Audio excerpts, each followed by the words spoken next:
Assinalamos este ano os 100 anos da Revolução Russa, a chamada Revolução de Outubro, que ocorreu no mês de novembro do nosso calendário. Mas a cronologia da história mundial assinala, com letras douradas, uma outra e não menos importante revolução, ocorrida também no mês de novembro, a Revolução Socialista Açoriana de 1996. Foi há 21 anos, em novembro de 1996, que se iniciou o período revolucionário em curso. O primeiro governo socialista tomou posse no dia 9 de novembro e no dia 20 do mesmo mês, num ambiente eletrizante, que ainda recordo com incontida emoção, o programa de governo da nova maioria foi apresentado neste mesmo púlpito por um Carlos César em êxtase. Recordo, como se fosse hoje, o gesto enérgico e o indicador dirigido a uma multidão parlamentar que o aplaudia freneticamente, ao melhor estilo da iconografia revolucionária de Lenin. Começava assim, um novo ciclo na história dos Açores. No âmbito do debate do Plano e Orçamento para 2018, que estamos agora a finalizar, Carlos César lançou o mote: o que aí vem é, nem mais nem menos, que o início de um novo ciclo, de um ciclo novo, de um novo começo. Arranquem, disse ele com a autoridade que o caracteriza, 21 anos ao calendário da história e reiniciem esta aventura no exato momento em que Deus se apercebeu que Adão trincou a maçã.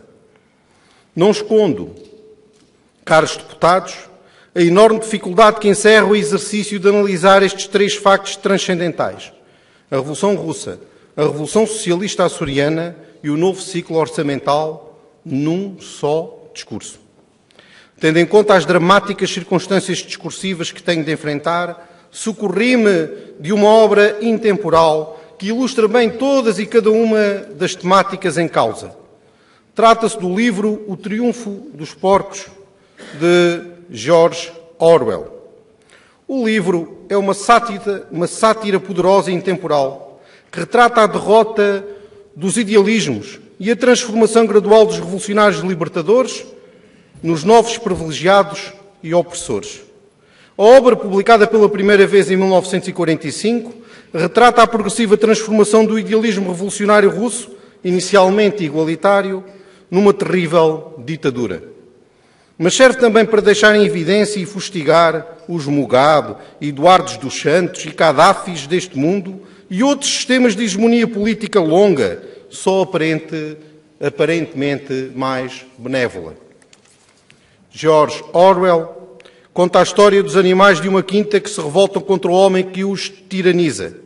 Os animais são liderados por dois porcos, Bola de Neve e Napoleão, que os conduzem à vitória revolucionária. Os animais vitoriosos criam então um sistema doutrinário, o animalismo, cujos princípios sintetizam em 7 mandamentos. Os porcos e os cães aprendem sem dificuldade os 7 mandamentos, mas os carneiros e outros animais evidenciam mais dificuldades. Para os animais com mais dificuldades de aprendizagem, os ideólogos animalistas elaboraram a seguinte síntese doutrinária: 4 pernas bom, 2 pernas mal. Os porcos, líderes da revolta, transformaram-se rapidamente na nova elite dirigente. Com o tempo, alguns mandamentos sofrem alterações. Por exemplo, o 7º passa a estabelecer que todos os animais são iguais, mas, alteração importante, uns são mais iguais que os outros. As reuniões plenárias dos animais da quinta, no início inteiramente livres, passam a deliberar apenas sobre as ideias e projetos dos líderes.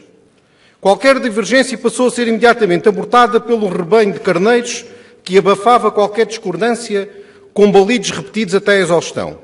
4 pernas bom, 2 pernas mal. 4 pernas bom, 2 pernas mal. Enfim, uma berraria infernal. A meio da história, o porco Napoleão afastou o rival Bola de Neve e acumulou todo o poder. Surgiram então novas máximas.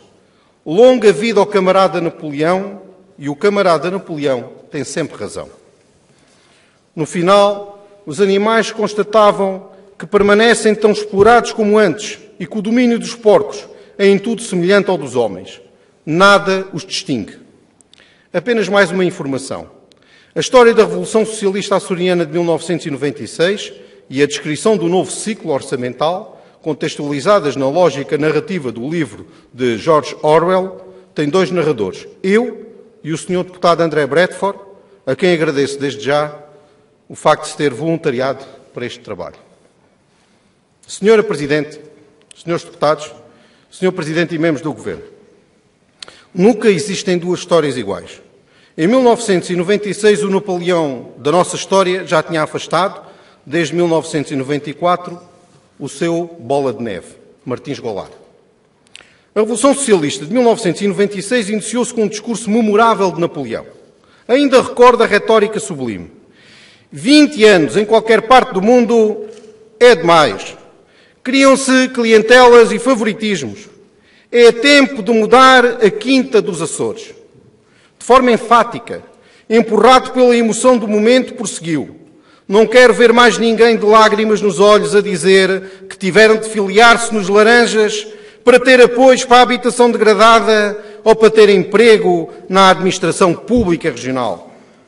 Vou acabar, de umas vezes por todas, com esta sociedade de favoritismos, em que todos têm de estar de chapéu na mão e a dizer que são do partido do governo para terem aquilo a que têm direito por lei. Vai acabar o tempo em que as pessoas iam aos concursos públicos para arranjar um emprego em que já sabiam antecipadamente quem iria ficar.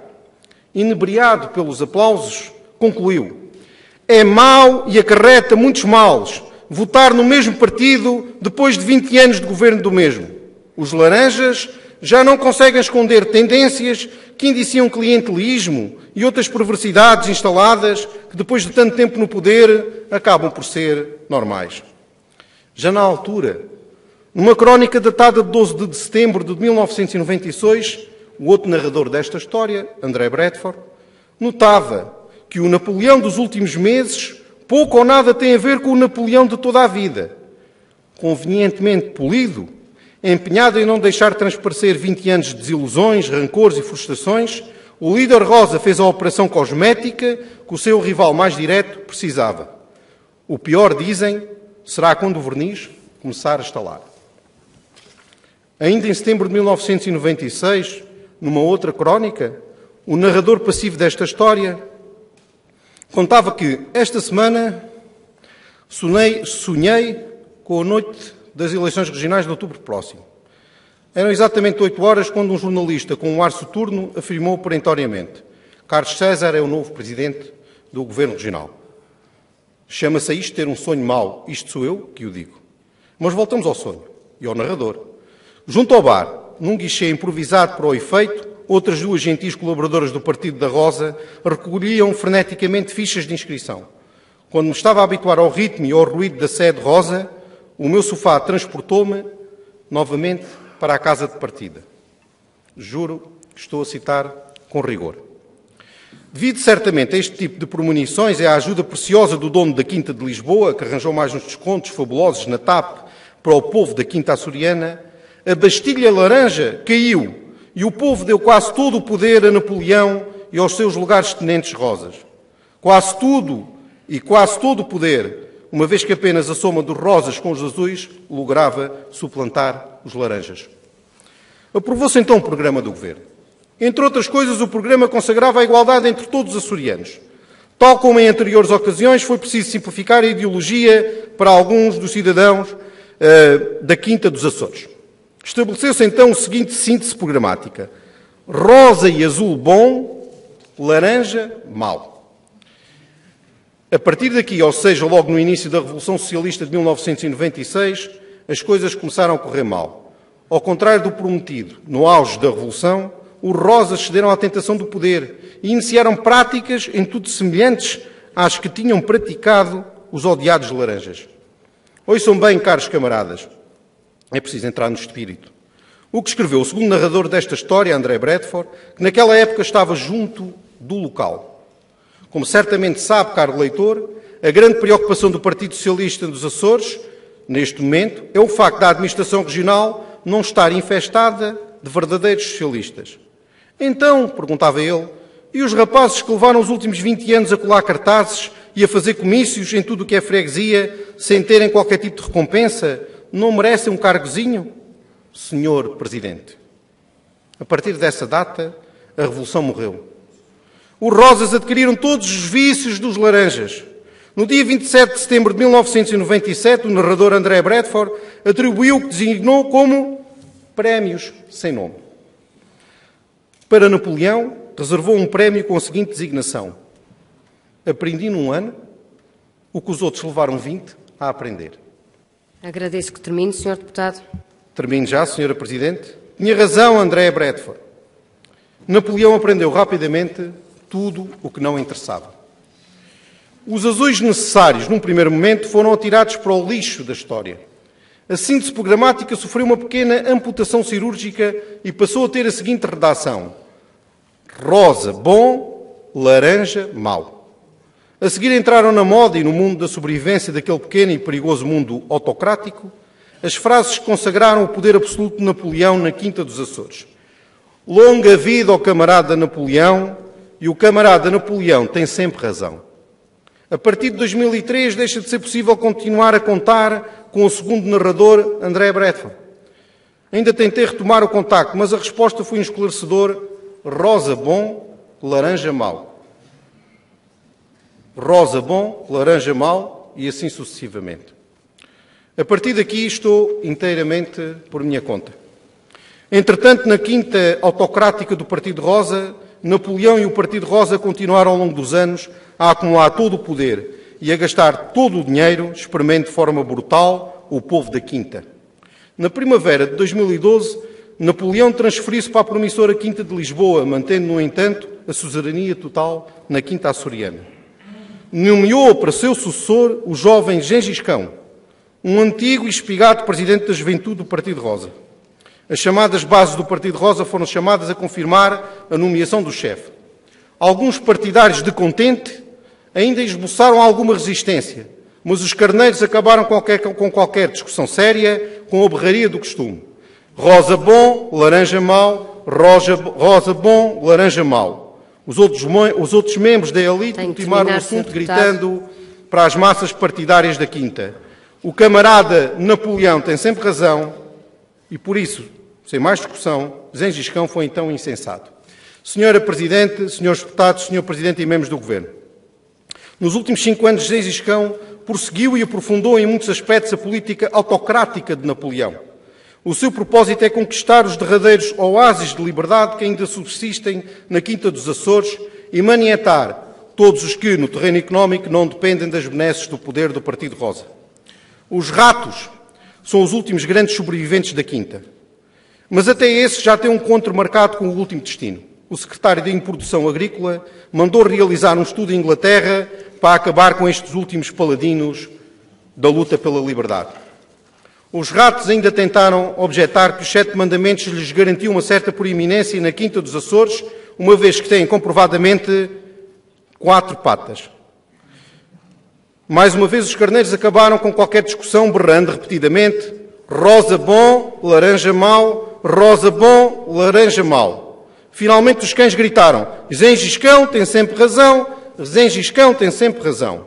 E assim terminou a discussão a respeito da questão da vida ou de morte que os ratos enfrentavam. Na história original, o triunfo dos porcos, a grande obra do regime era o moinho. Na Quinta dos Açores, o orçamento do novo ciclo prevê a conclusão da causa da autonomia, uma obra destinada a imortalizar o regime e a acolher os sarcófagos da elite da Revolução Socialista Açoriana de 1996. Termino já, Sra. Presidente, faltam parágrafos. Só por esta decisão orçamental define tudo o resto. Resta-nos esperar a aurora de uma nova revolução. Arrancaremos então todos os bustos e todos os símbolos do regime vencido. Nascerão novos heróis e um mundo radioso de oportunidades surgirá à frente dos que o regime esqueceu e maltratou. Serão impressas resmas de cartões partidários com novas cores. E se ainda for vivo e gozar de saúde, o segundo narrador regressar com a sua pluma poderosa e irrepetível. Deixem-me que termine este discurso com um sentido. Até amanhã, camaradas.